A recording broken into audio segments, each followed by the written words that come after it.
The most dangerous substance in the world is antimatter। अगर आप जानना चाहते हैं कि एंटीमैटर क्या है और क्यों ये इतना डेंजरस है तो वीडियो को एंड तक ज़रूर देखें।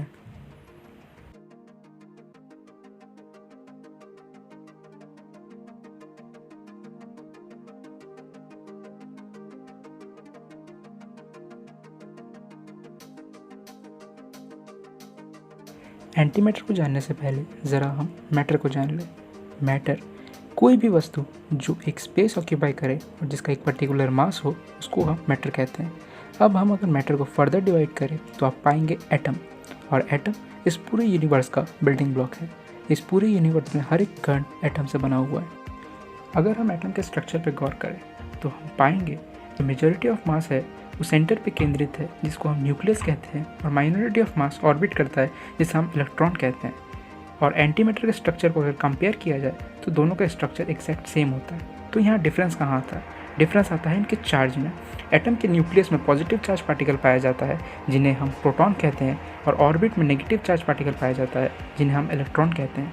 बट एंटीमैटर में ठीक इसके उलट होता है। उसके न्यूक्लियस में नेगेटिव चार्ज पार्टिकल पाया जाता है जिन्हें हम एंटीप्रोटॉन कहते हैं, और ऑर्बिट में पॉजिटिव चार्ज पार्टिकल पाया जाता है जिन्हें हम पॉजिट्रॉन कहते हैं। जब कभी ये दोनों कांटेक्ट में आते हैं तो 100% प्योर एनर्जी लिबरेट करते हैं।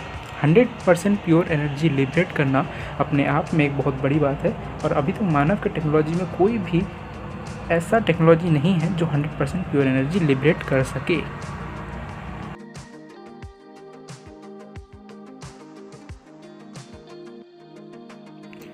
जब कभी ये दोनों पार्टिकल कांटेक्ट में आते हैं तो 100% एनर्जी लिबरेट करते हैं, और उस प्रोसेस को कहते हैं एनहिलेशन।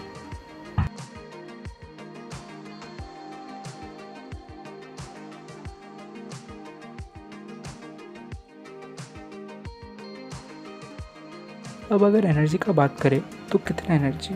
अगर हाफ ग्राम एंटीमैटर और मैटर का रिएक्शन कराए तो एक न्यूक्लियर बम जितना एनर्जी प्रोड्यूस होगा, जो कि हिरोशिमा में बम किया गया था। और अगर किलोटन में इसको नापे तो 15 किलोटन TNT के बराबर एनर्जी प्रोड्यूस होगा।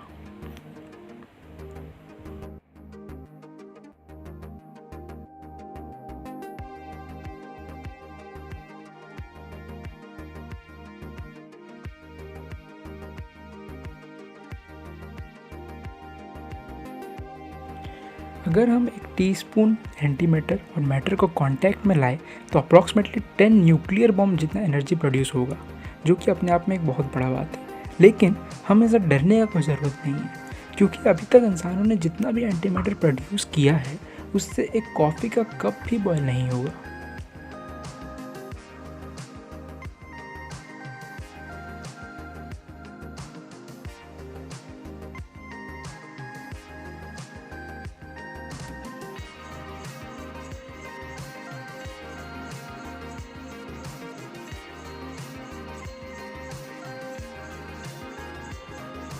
अगर प्रोडक्शन का बात करें तो एंटीमैटर का प्रोडक्शन बहुत ही कॉम्प्लेक्स प्रोसेस है।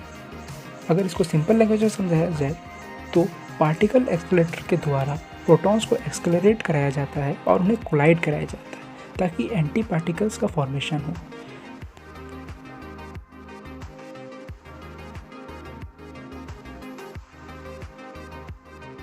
Antimatter as a source of energy. अभी हमारे पास इतना एंटीमैटर नहीं है कि हम उसे फ्यूल की तरह यूज़ कर सकें, क्योंकि एंटीमैटर का प्रोडक्शन कॉस्ट बहुत ज़्यादा होता है, which is near about 1 gram antimatter produce करने के लिए $62.57 ट्रिलियन का कॉस्ट पड़ता है, which is near about 83% of world GDP। सो इतना कॉस्ट अभी कोई भी अफोर्ड नहीं कर सकता है। और जो दूसरी चीज़ है जो हमें रोक रही है एंटीमैटर का यूज़ करने से, वो है इसका स्टोरेज। एंटीमैटर को लार्ज क्वांटिटी में स्टोर करना अभी ये पॉसिबल नहीं है। लैब्स में एंटीमैटर को स्टोर करने के लिए मैग्नेटिक फील्ड लाइंस को यूज़ किया जाता है, और उससे एक ट्रैप तैयार किया जाता है जिसे पेनिंग ट्रैप कहते हैं।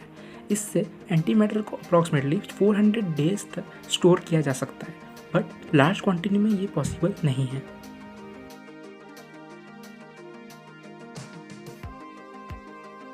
Properties of antimatter. अगर आप किसी तरह एक सूट बना लें एंटीमैटर का और उसे पहन लें और विस्फोट होने से बच जाए तो क्या आप आयरन मैन बन जाएंगे या आपके पास कोई सुपर पावर आ जाएगा? Is it true? ना, it is not true. Anti matter और मैटर के फिजिकल और केमिकल प्रॉपर्टीज सारे सेम होते हैं, मतलब उनका मास सेम होगा, same decay life and same density. अगर हम इसको और साधारण भाषा में समझें तो अगर आप एक दरवाज़ा बनाएं एंटी मैटर का तो उसमें कोई भी डिफरेंस नहीं होगा साधारण दरवाजे से। तो हम इसे एंटी मैटर बोलते ही क्यों हैं? क्योंकि मैटर से हम बने हुए हैं और हमारे लिए वो न्यू है, इसलिए हम उसे एंटी मैटर बोलते हैं। दोनों हमारे लिए रिलेटिव टर्म्स हैं।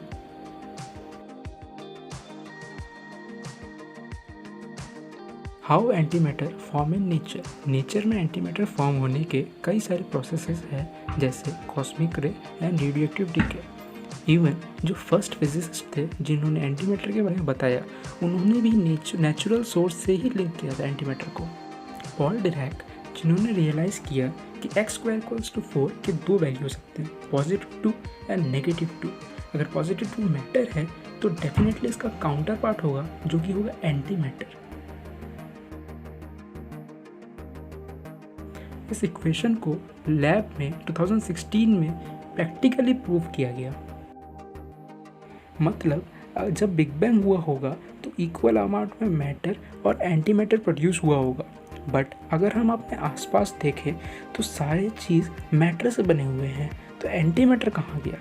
इसका आंसर किसी के पास नहीं है। It is the biggest unsolved mystery of physics. So anti matter के लिए बस इतना ही, आपको एक मिस्ट्री के साथ छोड़ के जा रहा हूँ। अगर आपको ये वीडियो पसंद आया हो प्लीज़ सपोर्ट कीजिए, लाइक और शेयर ज़रूर कीजिए, और अपना ओपिनियन अच्छा हो या बुरा हो कमेंट में ज़रूर लिखिए।